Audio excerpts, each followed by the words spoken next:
Assalamualaikum warahmatullahi wabarakatuh. Pada pertemuan kali ini, saya akan menjelaskan tentang kebutuhan manusia dan kelangkaan sumber daya. Nah, jadi tujuan mempelajari kebutuhan manusia dan kelangkaan sumber daya di sini ialah agar siswa mampu untuk mengidentifikasi kebutuhan manusia dan mampu mendeskripsikan berbagai sumber ekonomi yang langka serta kebutuhan manusia yang tidak terbatas. Sehingga siswa diharapkan mampu memahami permasalahan ekonomi dalam kaitannya dengan kebutuhan manusia dan kelangkaan tersebut. Dan diharapkan pula siswa dapat berlaku bijak dalam memenuhi kebutuhan. Kebutuhan manusia. Di sini kebutuhan manusia yang akan kita pelajari. Kebutuhan mencerminkan adanya perasaan dalam diri manusia yang ingin dipuaskan. Yang pertama ada kebutuhan manusia tidak terbatas, dan yang kedua ada macam-macam kebutuhan. Kita akan membahas yang pertama mengenai kebutuhan manusia tidak terbatas. Dalam kebutuhan manusia tidak terbatas, ada usia, pendidikan, teknologi, pendapatan, jumlah penduduk, dan iklan atau promosi produk. Dalam usia, kebutuhan yang diperlukan sejak lahir atau masih bayi. Dalam pendidikan, kebutuhan manusia berkembang seiring dengan tingkat pendidikannya. Dalam teknologi, perkembangan teknologi sangat berpengaruh dalam kebutuhan sekarang ini, seperti kebutuhan teknologi handphone dan yang lainnya. Dalam hal pendapatan, misalnya orang mempunyai pendapatan rendah dan hanya dapat mengayuh sepeda. Namun, saat pendapatannya tinggi dan cukup untuk membeli sepeda motor, maka akan membeli sepeda motor. Kemudian dalam kaitannya dengan jumlah penduduk. Kebutuhan akan semakin besar seiring dengan pertambahan penduduk. Yang keenam atau yang terakhir, iklan atau promosi produk. Di sini, kebutuhan manusia banyak dipengaruhi oleh perkembangan produk-produk baru dan promosi produk melalui berbagai media massa. Untuk yang kedua, kita akan mempelajari tentang macam-macam kebutuhan. Macam-macam kebutuhan. Di sini, macam-macam kebutuhan.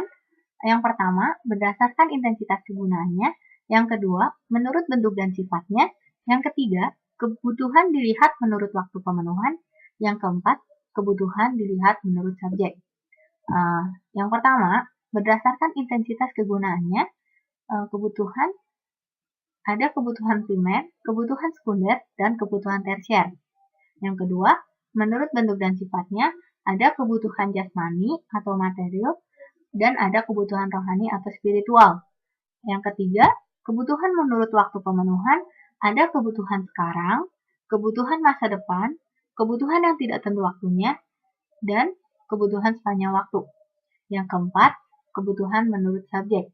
Kebutuhan menurut subjek, ada kebutuhan individu atau perorangan, dan ada kebutuhan kelompok atau kolektif.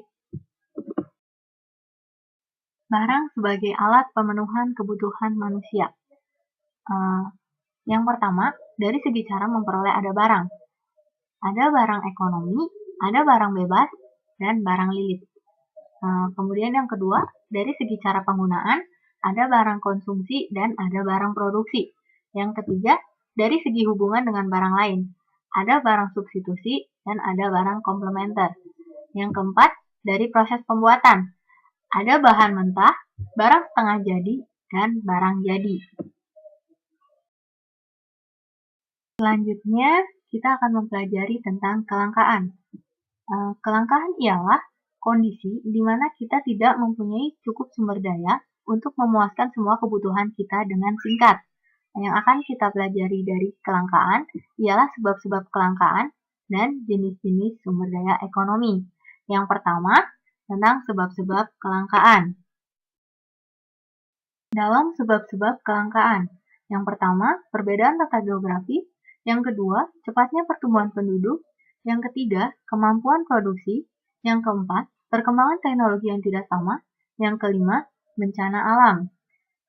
Sebab-sebab kelangkaan yang pertama, perbedaan peta geografis. Sumber daya alam tidak tersebar merata di muka bumi. Ada daerah yang kaya akan minyak, ada yang tidak. Perbedaan ini menyebabkan kelangkaan sumber daya alam dan untuk mendapatkan sumber daya yang tidak terdapat di daerahnya, diperlukan pengorbanan yang lebih besar. Kemudian yang kedua, cepatnya pertumbuhan penduduk. Pertumbuhan penduduk yang lebih cepat dibandingkan pertumbuhan produksi barang dan jasa akan menyebabkan kesenjangan antara kebutuhan dibandingkan persediaan barang dan jasa. Yang ketiga, kemampuan produksi. Kemampuan faktor produksi dalam proses pembuatan barang dan jasa mempunyai keterbatasan-keterbatasan. Yang keempat, perkembangan teknologi yang tidak sama. Perkembangan teknologi di berbagai negara tidak sama. Di negara maju, perkembangan teknologi berlangsung cukup cepat, sedangkan di negara berkembang, perkembangan kebutuhan akan barang dan jasa lebih cepat daripada perkembangan teknologinya. Yang kelima, bencana alam. Bencana alam menyebabkan rusaknya sumber daya yang ada, baik korban jiwa maupun rusaknya berbagai sumber daya. Di sini, sumber daya ekonomi seperti bangunan usaha dan mesin-mesin produksi. Untuk membangun atau mengadakan kembali sumber daya yang rusak akibat bencana alam, dibutuhkan waktu yang cukup lama dan uang yang tidak sedikit. Kelangkaan. Yang kedua, jenis-jenis sumber daya ekonomi. Dalam jenis-jenis sumber daya ekonomi, yang pertama, ada sumber daya alam. Yang kedua, ada sumber daya modal. Dan yang ketiga, ada sumber daya manusia. Kita akan lihat yang pertama, sumber daya alam.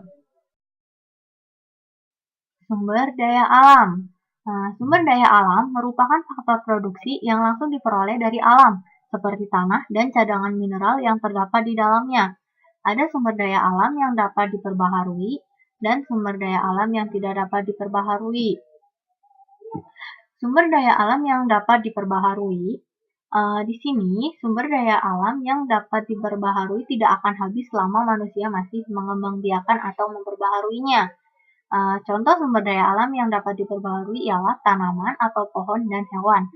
Di sini saya memberikan contoh sumber daya alam yang dapat diperbaharui ialah areal persawahan atau tanaman padi. Sumber daya alam yang tidak dapat diperbaharui. Di sini sumber daya alam ini terbentuk melalui proses alam selama jutaan tahun dan bukan buatan manusia. Oleh karena itu, sumber daya alam ini tidak dapat diperbaharui oleh manusia. Misalnya, di sini bahan tambang dan minyak bumi. Di sini saya memberikan contoh bahan tambang emas. Mengenai jenis-jenis sumber daya ekonomi yang kedua, sumber daya modal. Dalam sumber daya modal, ada berdasarkan wujud, berdasarkan bentuknya, berdasarkan sumbernya, berdasarkan sifatnya, dan berdasarkan subjeknya. Dilihat berdasarkan wujudnya, ada sumber daya modal, modal uang, dan modal barang. Dilihat berdasarkan bentuknya, ada modal nyata dan modal abstrak. Dilihat berdasarkan sumbernya, ada modal sendiri dan ada modal pinjaman.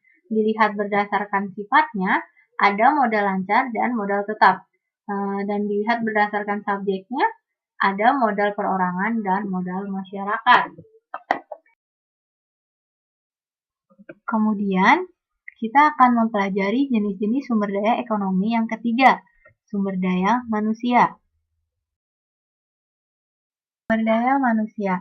Sumber daya manusia dapat dilihat berdasarkan sifat dan berdasarkan kualitasnya.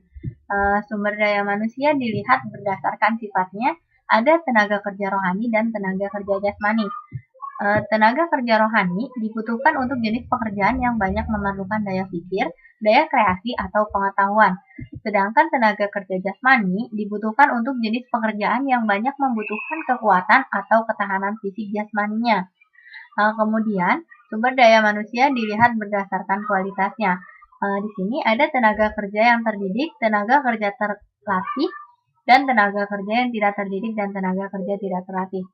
Maksud dari tenaga kerja yang terdidik ialah tenaga kerja yang memiliki pendidikan yang menjadi syarat untuk menekuni suatu tugas atau pekerjaan tertentu. Tenaga kerja yang terlatih ialah tenaga kerja yang biasanya memiliki keterampilan tertentu yang diperolehnya dari lembaga khusus atau pelatihan kerja dan diperolehnya dari pengalaman kerja. Kemudian, tenaga kerja tidak terdidik dan tenaga kerja tidak terlatih, di sini biasanya tenaga kerja ini mengerjakan pekerjaan yang tidak membutuhkan pendidikan atau pengalaman praktek di lapangan.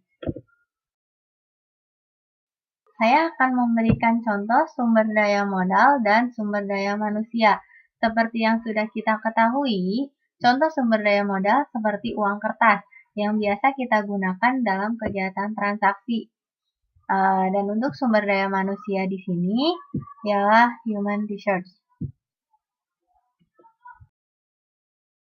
Jadi, setelah kita mempelajari kebutuhan manusia dan kelangkaan sumber daya, dapat ditarik kesimpulan bahwa untuk dapat hidup layak, manusia membutuhkan serta menginginkan bermacam-macam hal, atau kebutuhan manusia banyak dan beraneka ragam. Namun, sumber-sumber, sarana, atau alat-alat yang dapat dipakai untuk memenuhi kebutuhan terbatas atau langka, baik dalam hal jumlah, bentuk, macam, waktu, dan tempat. Sekian pelajaran kita hari ini tentang kebutuhan manusia dan kelangkaan sumber daya. Terima kasih atas perhatiannya. Wassalamualaikum warahmatullahi wabarakatuh.